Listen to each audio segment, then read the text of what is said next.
And just because we're starting early, I promise I'm not going to talk for 2 hours. Though I'm thinking you might actually have some questions about this session. This is our final foreign schools session of our special sessions for the foreign schools. I know it's been 2 very long days, and on behalf of everyone from the foreign schools team, especially Marcia, Larry, and Carla, we want to say thank you for coming all this way, and we're delighted that you're here and that you've been participating and contributing. And we will be in the resource room. There's a special foreign schools Ask-a-Fed, and we'll be there all the time that it's open tomorrow and Thursday. If you have follow-up questions or questions about anything related to your participation in the Title IV programs, we will be there and happy to speak with you. My name is Byron Scott, and I'm a case manager on the multi-regional part of the Multi-Regional and Foreign Schools Participation Division. Some of you may recognize me. I was here at the conference 4 years ago and a couple years before that. When I was a training officer, I had the pleasure of working here with the foreign schools, and I really enjoyed it. So I am delighted that I got to come back. And I've been with the department for 27 years, the whole time in program compliance. And so I hope you will find this session interesting. The guidance that we published on November 5th has really made life much easier for many of you. I think if we had done this session a year ago, some of you, more of you than perhaps today, would have gotten up and started running around the room screaming. But hopefully that won't be the case today because things have changed quite a bit. I do want to let you know that in developing this session, I wanted to do some research. And so I went out to the websites for several of your schools to look at your academic calendars. Sometimes I couldn't always find the exact start date of a term. It would say the term goes from September till December. Well, that's not as much information as I needed, but I want to let you know that I looked at websites from schools in Australia, Canada, Denmark, the Dominican Republic, England, Ireland, Israel, Italy, Jamaica, the Netherlands, New Zealand, Poland, South Africa, Sweden, and Wales. So not everybody, but I got a lot of you. So I hope you will find this relevant. So what are we going to talk about today? Well, for Title IV purposes, there are 3 types of academic calendars. And they are standard term, non-standard term, or non-term. And then we're going to talk about the relation to direct loans and scheduled academic year and borrower-based academic year. And then what do we mean by standard terms and non-standard terms? And we'll have some time for questions. And one of the most important terms we will discuss here today is what is a term. So for some English language fun, for those of you whose native language is not English, the term is term. And what does a term mean? Just what you wanted, a little English lesson today.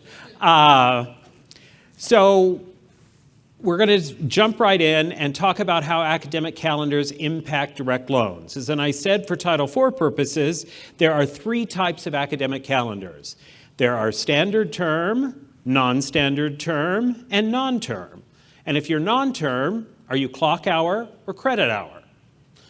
Almost everybody here is credit hour. I know there's one school from a small Canadian province that is clock hour, and there may be somebody else here with a clock hour program.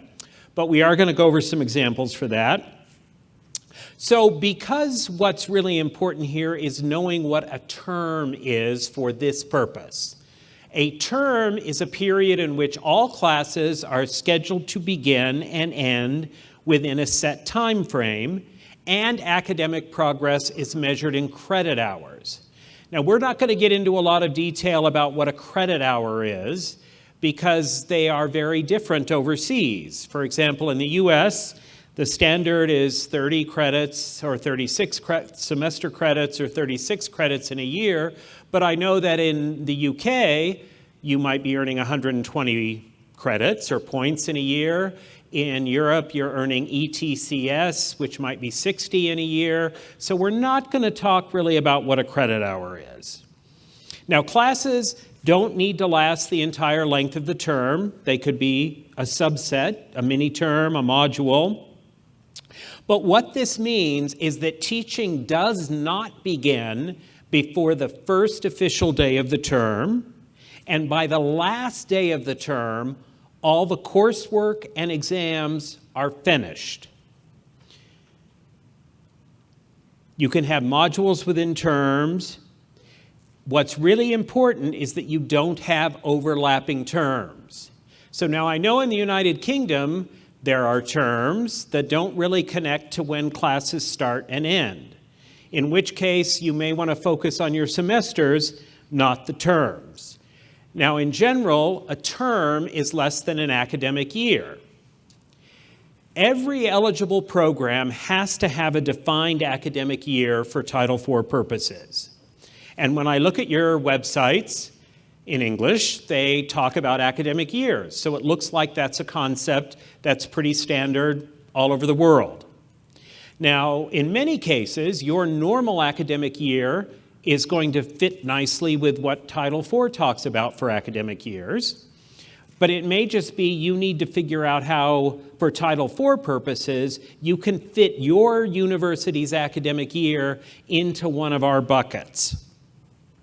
But it's really important that you define in writing the academic year definition for every Title IV program. It may be that you only have one definition because all your programs are structured the same, but it's very common that you would have a different definition for undergraduate students and graduate students. And if you have credit hour programs and clock hour programs, you must have a different definition. Now, your academic year is different than the award year, even though they're often abbreviated AY. Your academic year is not connected to the July to June award year. Now, in many cases, traditionally in the US, the academic year is fall-spring, so that's why the award year goes from fall to spring. But if you're in the Southern Hemisphere, fall to spring does not go from July to June. It goes from January to December, and that's perfectly fine.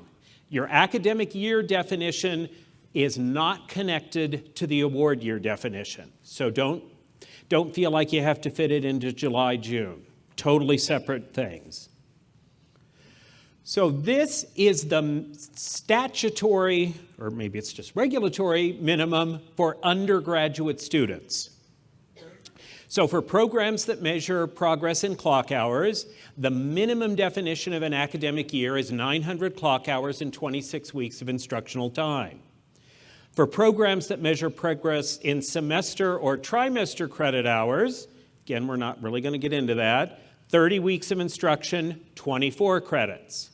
For quarter credits, again, 30 weeks of instructional time and 36 credits. These are the minimum definitions for undergraduates.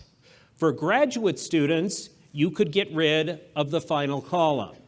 We only specify the weeks definition for graduate students. The number of credits or clock hours is entirely up to you. So in general, for graduate programs, perhaps other than medical programs, the credits in an academic year for a graduate program are often less than they are for undergraduates. So you'll notice that we talk about weeks of instruction. What is a week of instructional time? Well, we actually define that in the regulations at 668.3. We define what a week is. It's a 7-day period. And what is a week of instructional time? It is a week. It is a 7-day period. Notice that we don't say it goes from Sunday to Saturday or Monday to Sunday.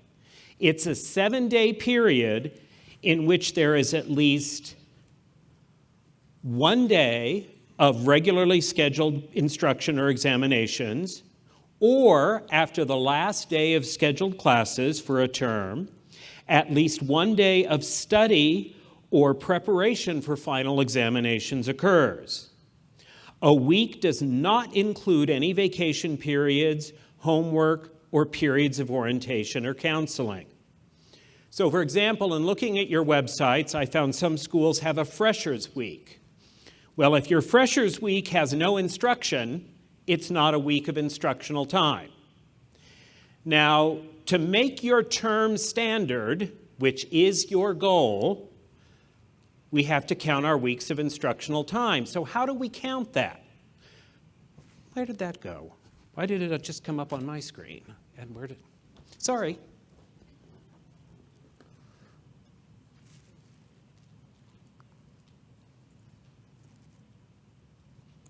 There we go. So this is a calendar for January, formatted in the way that they do in the United Kingdom and Europe. So you'll notice our week starts on a Monday. So here we are, January of 2020.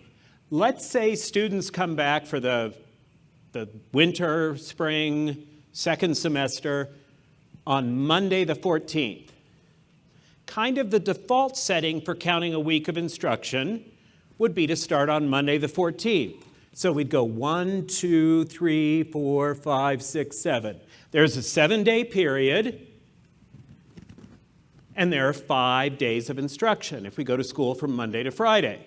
Very straightforward. But let's say that our semester was only 13 weeks. We need to get it to 14, so we have a standard term. We can count of our week of instruction starting on Tuesday the 8th. 1, 2, 3, 4, 5, 6, 7. First day of class, 1 day of scheduled instruction in our 7-day period. Kind of secret. We don't talk about it that way, but you can do it that way. So when I was looking at your calendars, I had this up, and I'm like, 1, 2, 3. Oh, that's only 12 weeks. I got to get this up to 13. That's why we're telling you about this. And I have some calendars if you want to come see me at the Ask-A-Fed booth. We can go into more detail. So that's what a week of instructional time is. So here's our new guidance. A standard semester or trimester is 14 to 21 weeks in the terms of the payment period. We used to say it was 15 to 17 weeks, so we've made it a much bigger window. Quarters are now 9 to 13 weeks. They used to just be 10 to 12. In both cases, the terms are the payment periods, and full-time for terms to be standard, full-time has to be 12 credits. So things have gotten much easier for you because we used to worry about whether or not terms were substantially equal. Now we don't have to, as long as they fall into the standard bucket. So if fall semester is 14 weeks and spring semester is 21 weeks, they're standard, that's fine. Under the old regulations, if you had a 15-week semester and a 19-week semester, they weren't substantially equal, and you were non-term for Title IV purposes. And again, we're not going to worry too much about the nomenclature, because I believe in the Dominican Republic, you have trimesters, but they're generally 11 weeks, so we're going to call those like standard quarters. We're going to say it's a little translation challenge. The goal for all of you is to have standard terms. I think now with our new definitions, most of you do, but I know there are some of you who may not. So we're going to talk about what non-standard terms are, which is, in a nutshell, anything that doesn't meet our definition of a standard term. So a quarter that only lasted 8 weeks, or a 22-week semester would be non-standard. So then, if you have non-standard terms, the next thing you have to do is figure out if they are substantially equal. Substantially equal means is the length within 2 weeks of each other. So if you had a 10-week semester and a 12-week semester, those are substantially equal. But if you had a 10-week semester and a 13-week semester, they are not substantially equal. So there are different rules whether or not terms are substantially equal or not. And again, this would have been a lot bigger deal 6 weeks ago.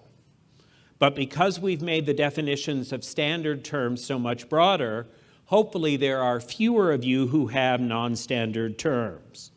But if you have non-standard terms, it's a lot easier for you if they are substantially equal. So how might we have non-standard terms? Well, in the US, we might say if you call them semesters, but you award quarter credits, but we're really not going to talk about that here. And generally, the non-standard term is the payment period, except for direct loans if they are not substantially equal. So that's why it really matters whether or not they're substantially equal or not. So any clock hour program is non-term for Title IV purposes.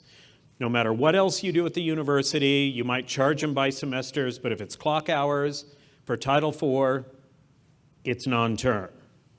Some credit hour programs are non-term.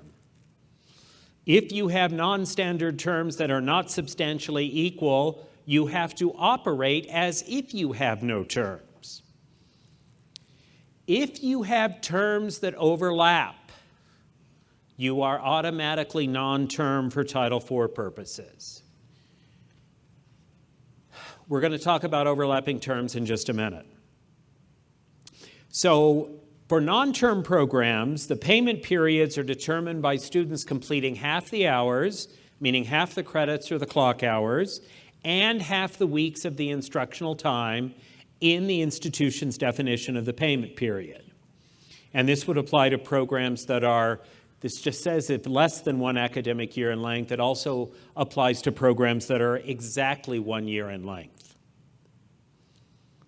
And so this is why it's so important for institutions to define in writing the academic year definition, because especially for non-term programs, student progress is based on completing the weeks and the clock or credit. And by completing, we mean successfully completing or passing.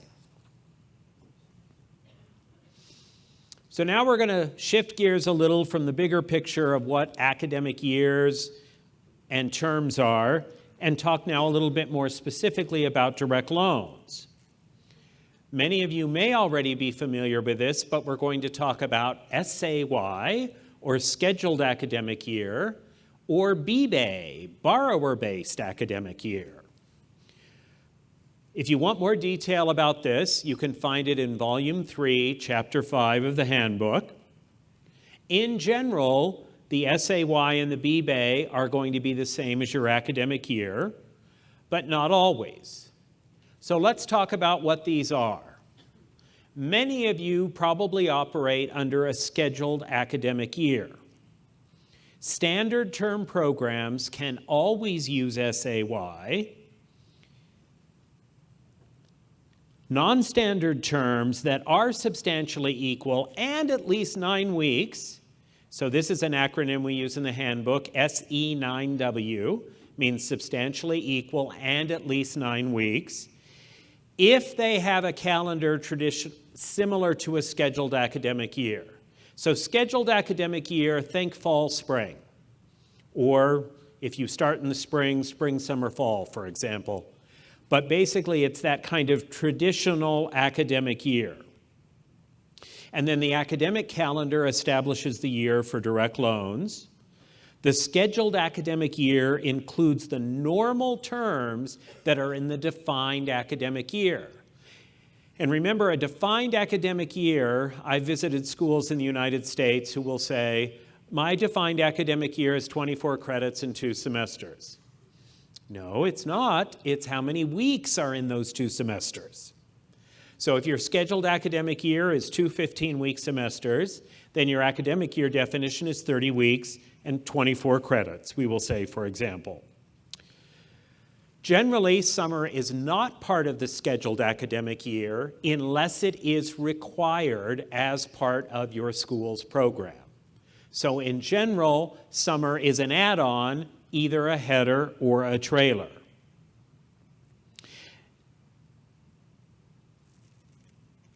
There's one kind of scheduled academic year, but just to keep things fun, we have 3 types of borrower-based academic year.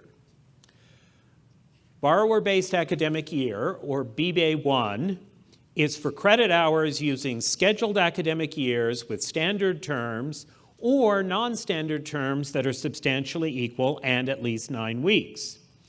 So those of you who have traditional academic years, an SAY, can also use BBA1. You can also alternate between SAY and BBA1. Why might you want to do that? Let's say your scheduled academic year is normally 2 semesters, but you've got a student who wants to go, go, go. So they start, they go summer, or they go fall, spring, they get 1 scheduled academic year. They're coming back in the summer. You could do a summer-fall loan for that student, give them a full year's worth of loans for BBA1. Then they could do a spring-summer loan, another BBA1, get a full year of loan. And so over the course of 3 academic years, what would normally be 2, they've borrowed more money. You are not required to do this, but if for some reason you wanted to, you could. And just so you know, the plus period will track your standard SAY or BBA. Now, BBA2 is uncommon because it's for credit hour programs that do not have scheduled academic years, but have standard years or SE9W terms. So that would be primarily if you're on a cohort-based program where students can start all the time. BBA3 is very common because it's used by all clock hour schools and all non-term credit hour schools. But if you have non-standard terms, you are required to use BBA3. What are non-standard terms? If the terms are not substantially equal in at least 9 weeks, or you mix standard terms and non-standard terms. I think before November 5th, many of you had non-standard terms, even if you didn't know it. We're not going to worry about that. We're not going to worry about what happened last year if it wasn't maybe exactly what should have happened. If your auditor didn't notice, what's to say? The guidance was published November 5th, and it was effective immediately. So we're going to focus on what's happening now and what should be happening on a going forward basis. So let's talk about standard terms. They could be traditionally offered. All courses start on the first day, and they end by the final day of exams. But they could be offered non-traditionally. Maybe some courses start later. You have 2 mini-terms combined into a term. But remember, for all R2T4 purposes, all courses that do not span the entire length of the term are modules. And as I mentioned, because of the flexibility with SAY and BBA1, you can alternate between them as long as there's not an overlap in your academic years. Summer terms can be treated as a standard term, even if they're short, as long as full-time status is defined as at least 12 credits. So this would be the exception where you might have a loan period that does not meet the definition of an academic year. Let's say you did a spring and a summer loan, and because summer is short, maybe you only have 28 weeks instead of 30. That's okay for this special circumstance, and the special treatment of summer is discussed in the handbook.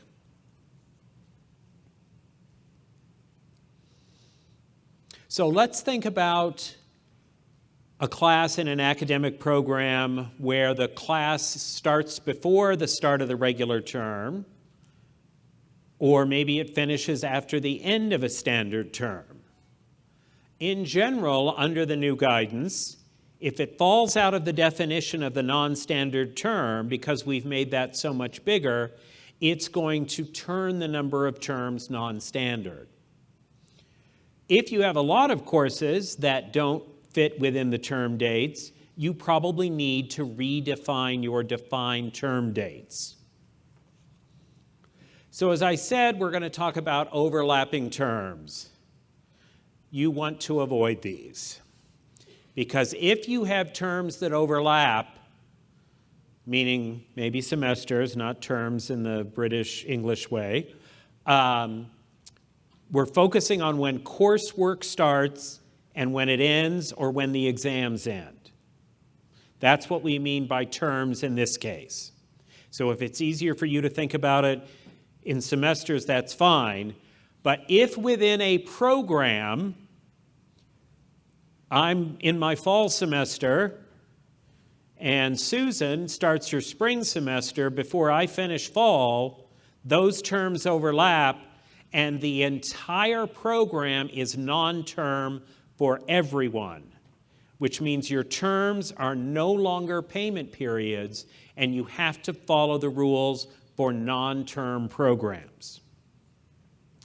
Another example would be maybe you have a course that lasts longer than the semester.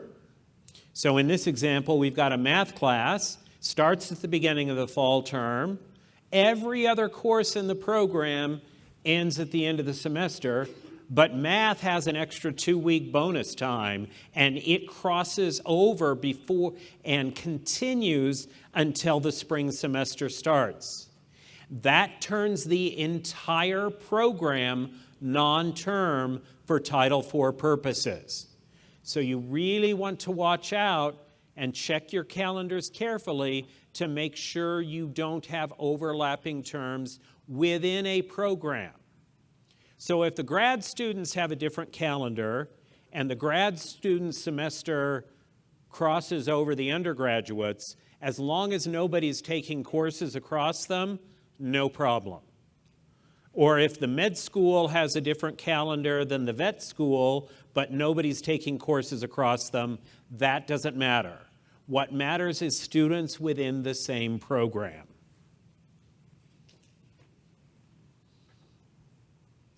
Now, some of you may have what's called a mini-term or an intersession. If the school treats it as a separate payment period, like in this example, where they treat, let's call it the January term, as a separate payment period, this would make everything non-standard. But almost nobody does this, because almost everybody who has a mini-term combines it with either the fall or the spring semester. And if they do so, then the terms can remain standard, even if they don't fall within the normal definition. Now, this may become a lot less common than it used to be, because now, let's say that the fall and spring semester were each 15 weeks. If January was 4 weeks, we've got a 15-week semester and a 19-week semester. Those still fall within the definitions of standard terms, so it doesn't even matter. So we can combine it either with fall or with spring. So let's touch briefly on consortium agreements. If you have a Title IV eligible program where you have a consortium agreement with another eligible school, the school that awards Title IV aid should do so based on its own academic calendar. The earliest disbursement date is 10 days before the start date, either at the home or the host school, unless there's any problems with COD. And the program's academic year is not affected if coursework taken at the host school overlaps or does not exactly fit within the same time frame as the normal terms. So in other words, if you've got a student and you have a consortium agreement with another school that has a different academic calendar and their terms overlaps yours, that's not going to make everything non-term, like I just said it would. That only applies within your own school. So now I want to touch base about clinical work in standard terms. Obviously, this guidance doesn't apply to everybody, but there are many of you to whom it does apply. So we're going to go over this as a group. The key thing here is that there are no changes from our current guidance. So this applies to medically related fields and programs preparing educators. And there's more information about this on page 3-10 of the 1819 handbook. So it's very likely that clinical work will not coincide with your institution's standard terms, usually due to the clinical work having different calendar controlled by a different entity. So if the conditions that are described on the next 3 slides are met, you can allow the clinical work to be treated as a standard term. If all the students in the program have to participate in the practicum or clinical experience, and the completion is a requirement for graduates to apply for licensure or authorization to practice the occupation, and the school has little or no control over the length or start and end dates of practicum or clinical experience, this could be the result of constraints imposed by an outside licensing body or the need to accommodate schedules of entities at which the students are being placed, like schools or hospitals. And if the credit hours associated with the practicum or clinical experience are associated with the term in which most of the training occurs, even if the start and end dates do not overlap or fit within each other exactly. If the clinical work meets all of these requirements, it will not create non-standard terms or a non-term calendar, even if the clinical work overlaps another term. So just remember that you need to write in your policies and procedures how this aspect of Title IV administration is being handled by your institution. The academic year and loan period for direct loans should be determined using the actual training dates, not the defined semester dates. And the loan would reflect the cost of attendance and EFC for the actual training period. And then the R2T4 calculation, if that was necessary, would also be based on the actual training dates. So, what does it mean to be if you have non-standard terms? Well, there are 3 types of non-standard terms. There are terms that are substantially equal in at least 9 weeks, or they're substantially equal, or not substantially equal. And again, we only have to worry about whether or not they are substantially equal if they do not fit within the definition, the new expanded definition of a standard term. So if you have a non-standard terms that are substantially equal and at least 9 weeks, you can have a single term loan. So under the old regulations, where a quarter had to have 10 weeks, if you had 9-week terms, you would have non-standard terms that are at least 9 weeks, assuming they're all 9 weeks, and they'd be substantially equal. So this would have applied to you in the past if you have 9-week terms. But now, if you have 9-week terms, we're probably going to call those standard quarters. If you have this definition, you can use this SAY or BBay if there's a scheduled academic year, and the student completes the academic year when the calendar time has passed or the scheduled academic year is finished. You do not have to worry about successfully completing the academic work. And terms are the payment periods. So this might have applied to more of you a month ago. So what are non-standard substantially equal terms?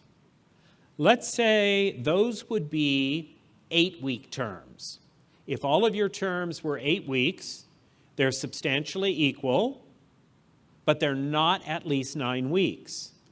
In this case, you cannot do a single term loan period unless it's just the period remaining at the end of the student's program. You are required to use BBay 3, which means that the student completes the academic year when they have successfully completed the weeks and credits or clock hours in the defined academic year, but terms are the payment periods. So what do we mean here when we say successfully complete? So in a scheduled academic year, let's say it's 30 weeks and 24 credits. Well, if I fail a couple of classes in the spring, so maybe I finish 30 weeks, but I only pass 20 credits, you could give me a new loan next year. But when these rules about successfully completing an academic year apply, you can't give me another loan until I pass all the credits in the defined academic year.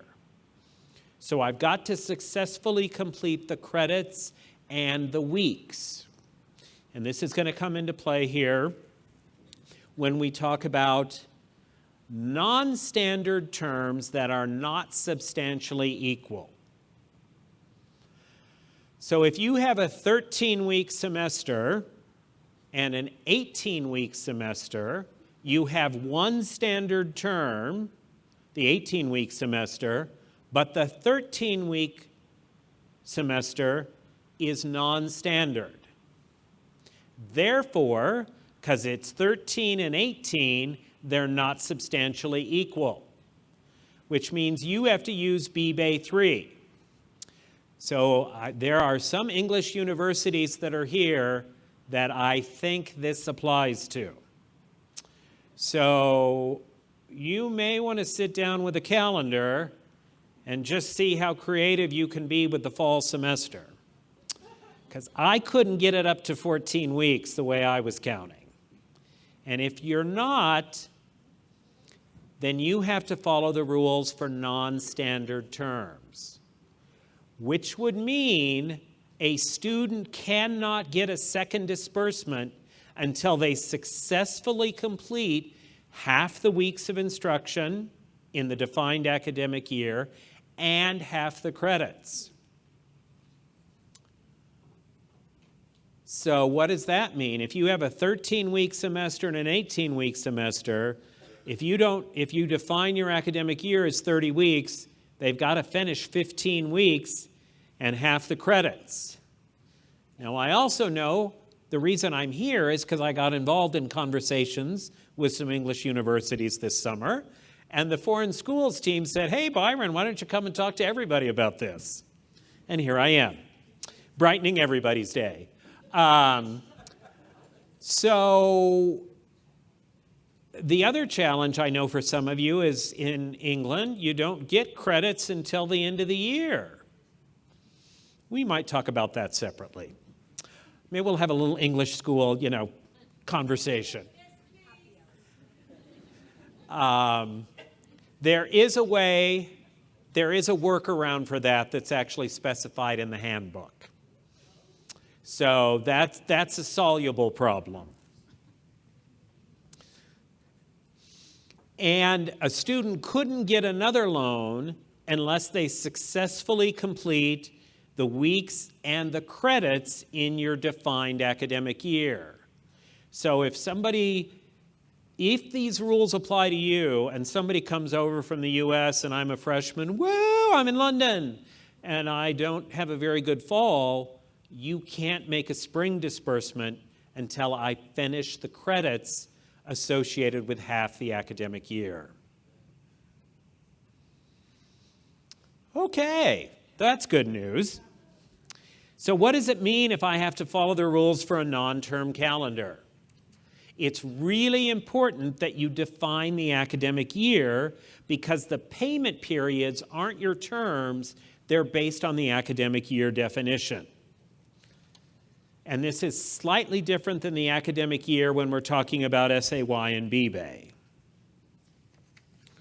So there are two equally important components: the weeks of instructional time and the clock and credit hours. We talked about the minimum back there on slide 7, and you can define the academic year definition separately for every program, or you can have one definition for every undergraduate program and a different definition for graduate programs. But it's important to remember there are no terms for the payment periods. So again, let's use a clock hour example. Maybe you bill everybody based on a semester. Students start, they finish in December, there's a Christmas break, they come back in January. For Title IV purposes, those terms don't exist. And the definition of payment periods for non-term programs is specified in that regulation. So let's look at some examples of non-term payment periods. This is for a clock hour program that's less than an academic year. The academic year definition is 26 weeks and 900 hours. The program is 24 weeks and 750 clock hours, and you divide that in half.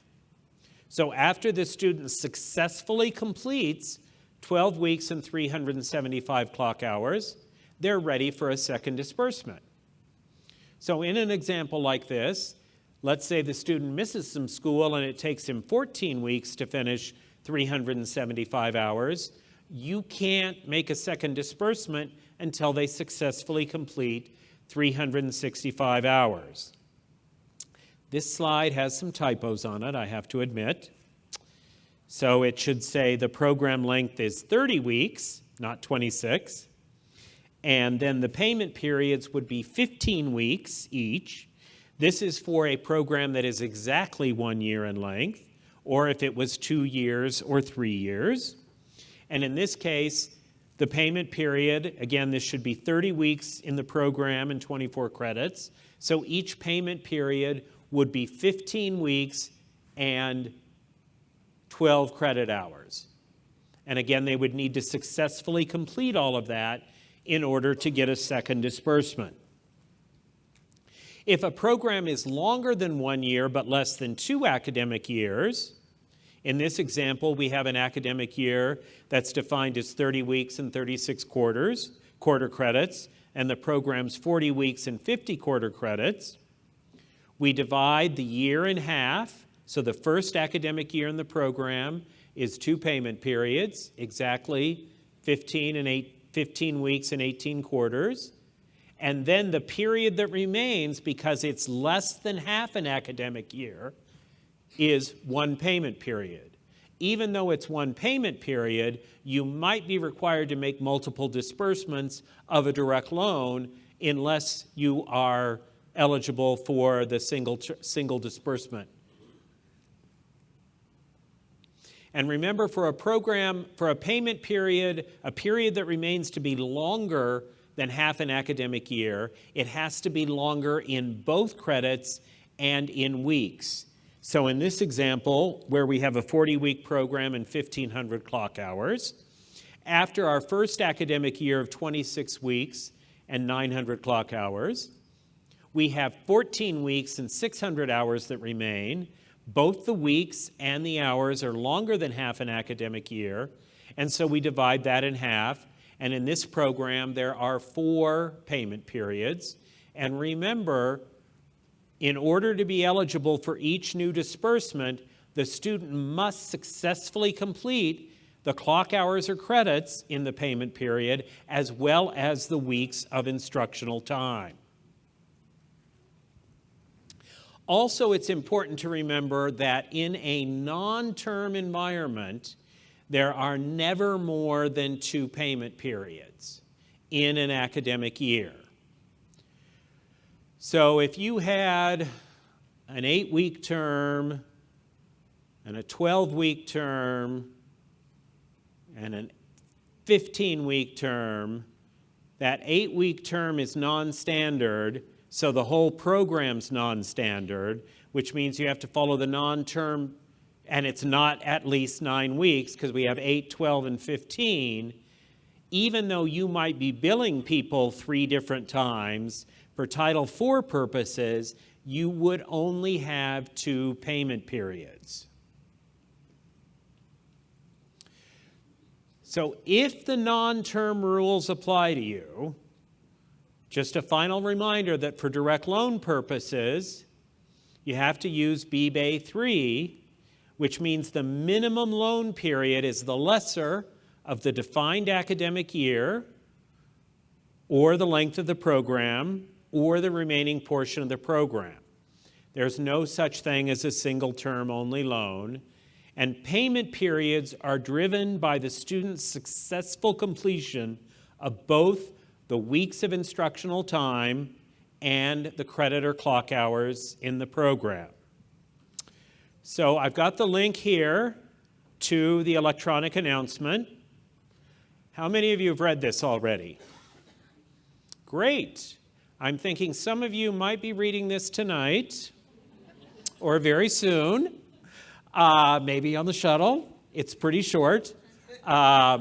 There are some very specific examples. So as Greg mentioned yesterday, there's an explanation of what we're doing, and then there are some nice examples that show you under the old rules what would have applied, and now under the new rules what apply. So I encourage you to read this. I've also got a reference. Now, when you look at the handbook, much of the handbook guidance is now out of date because we just changed our definition of a standard term. So focus on the standard term definition, but if you don't have standard terms, then you want to refer to the handbook to see what applies.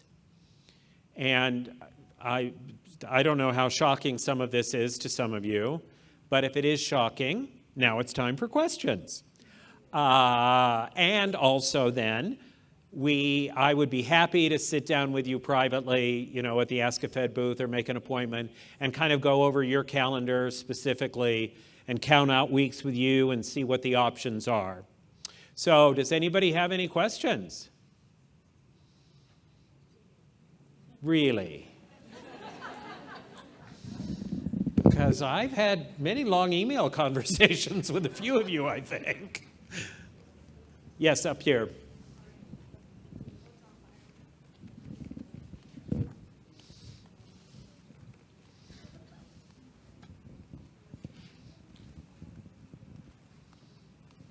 How do we book an appointment with you?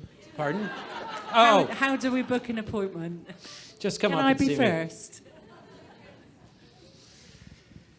Oh, there's some more questions. I'll talk to you afterwards.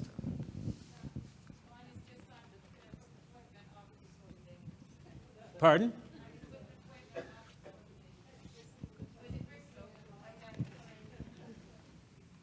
Oh, no. Okay. Oh, here.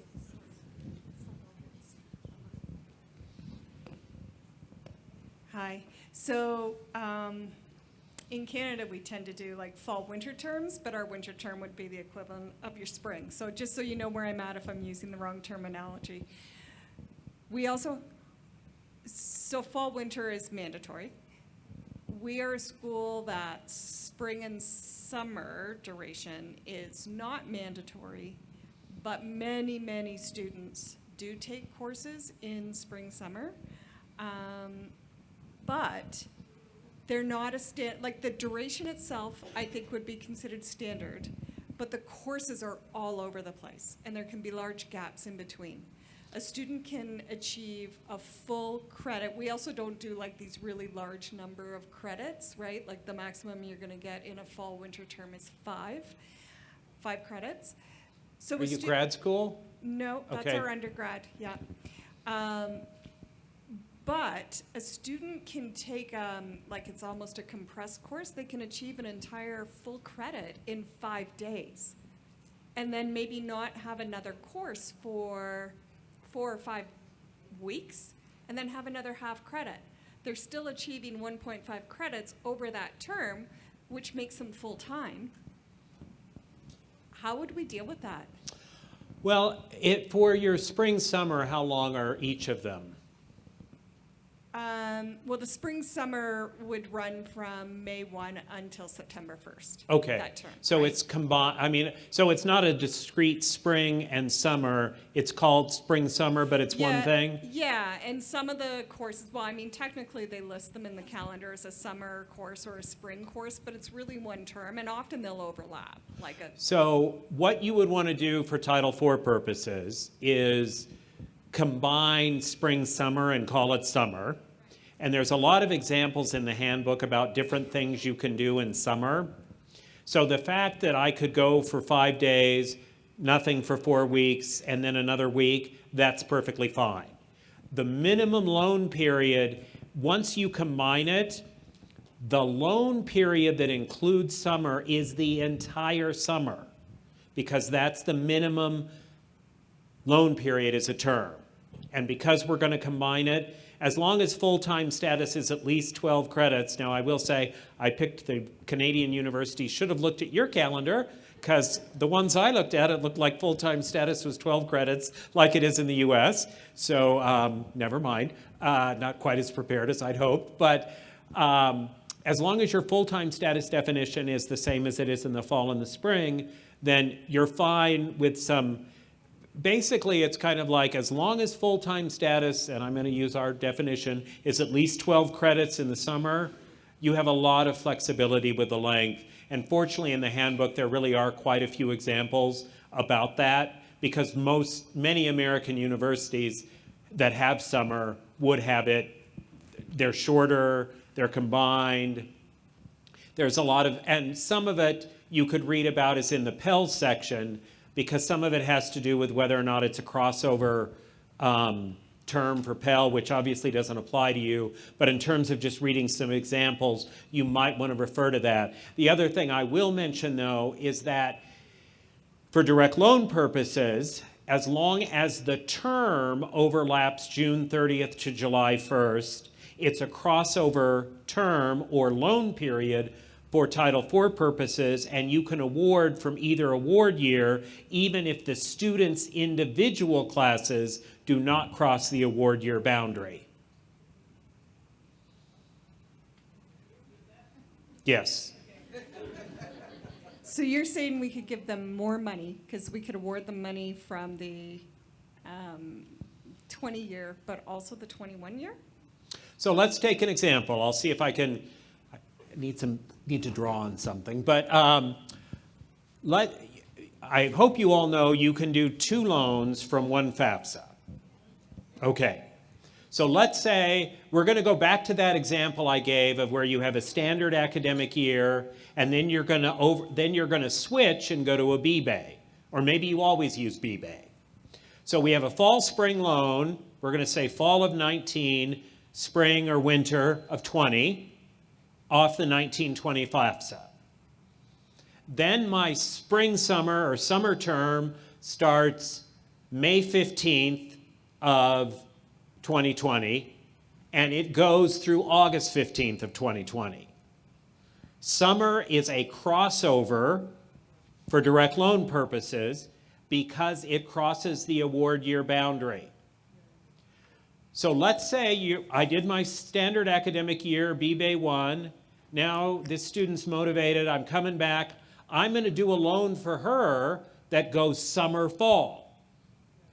May 15th to August 15th, and then the fall semester is September 1st to December 15th. May 15th to December 15th is the loan period. Let's say my individual classes don't begin until July 5th. It's after the award year frontier. The loan period crosses the June 30th, July 1 boundary.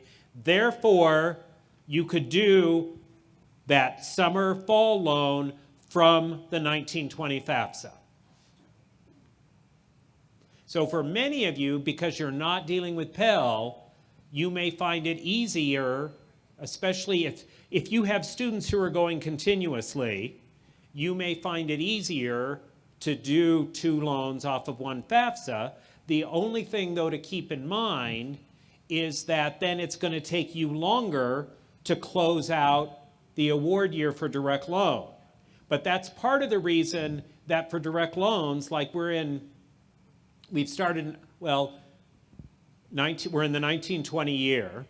It doesn't close out until July 31st of 2021 because you might have a loan period starting June 15th of 2020 that's going to go until January or February of 2021. So that's why you have so long to close out the direct loans, whereas for Pell, it closes September 30th, just 90 days after the end of the award year.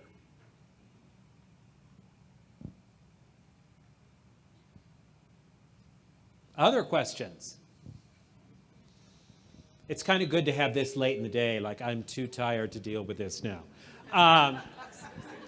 Again, thank you, everybody. Thank you for coming to all these sessions. Oh, wait, got another question, sorry. A very quick question. The example that you have given right now, if the student takes a part of the summer in the 2019 and the other part in the 2020, this would be considered as part of summer as a trailer to spring and as a header to fall, or?